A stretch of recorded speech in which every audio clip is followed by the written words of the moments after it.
Hey everybody, how y'all doing? I'm gonna give you guys a little recap on the new episode of Rokka no Yusha, and at the same time my thoughts on it.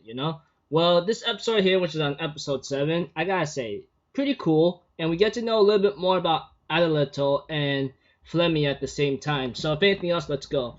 Okay, as Adeletto continued his story, he ends up explaining how he lost his village and everyone he loved and cared about. He and his friend ends up meeting a fiend along the way while they're just playing around, training with each other. But eventually, as the episode continues, that fiend ends up somehow talking in a certain language that they understand. Especially, for example, English or Japanese, whatever you want to put it. But eventually, as time continues on, we see to it that the demon fiend gave him a choice to either move into the realm or die, or your hearts get ripped out. And this was a tough decision for the villagers, especially themselves. And therefore, Adeletto explained what the fiend looked like, and Flemmy knew who that fiend is. And that's the person, I believe, if I read the subtitles correctly, is the one that Flemmy was born because of it. Well, and so forth. And Adeletto ends up explaining how he became strong by meeting a master, making his own weapons, his own intelligence, his science stuff, everything almost you could even think of that he's been taught, whatever it is said in this episode. And he ends up continuing his journey because he wants something to believe in. Flemmy says that she's very envious of what he has because she doesn't really have all that. When she was born, she was just used to actually do some biddings and do some other work. That's about it. And when she went home after trying to fight Chamo, one of the strongest warriors or something in the world that she says, she ends up nearly being killed by her own mother, which is really, really disappointing because and so forth. And therefore she made a vow that she would destroy the demon lord or god, whatever you want to call it, or fiend, whatever it is called in a certain case, and tells her mother, regret what you did. This is the result that happened because of what you did. And therefore she was betrayed by everyone, as Flemmy has said.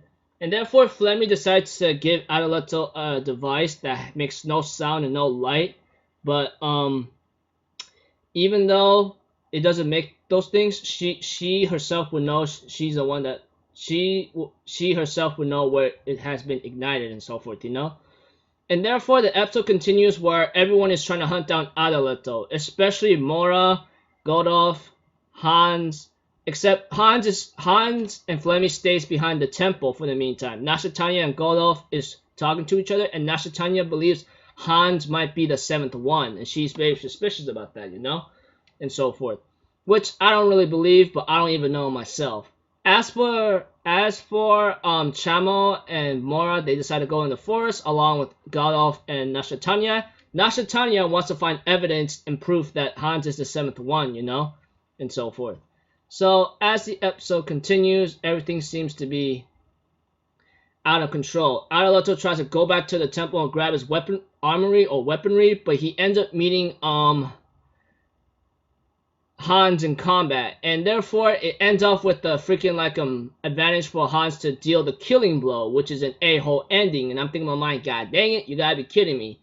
So overall, this episode we get to know more about Adeletto, and then we get to know about Flemmy, and then the continuation hunt of Adeletto. On the hunt for Adeletto, since they all think he's the 7th brave or something. But Nashatanya believes Hans is the 7th brave, but on the other cases, she's trying to find proof or evidence to find that it's true. And the last one, if I remember as the points, Hans ends up having a one-on-one battle with Adeletto, who Adeletto himself is trying to grab his armory or his weaponry back. But apparently it seems to be out of control for the meantime. And the ending shows that Hans has the advantage. He is about to deal the killing blow. But remember, Adeletto still has that one device that Flemmy gave him, So he might use that. Otherwise, he might use a crazy escape routine in a certain case, So if anything else, that's all I can find in the episode. Until then, I'll see you guys in my next video or so, which hopefully might be World Trigger, but I don't know. Until then, I'm Alpha Zero. Have a good day, and I'll see you guys next time, right? Peace out. Bye-bye.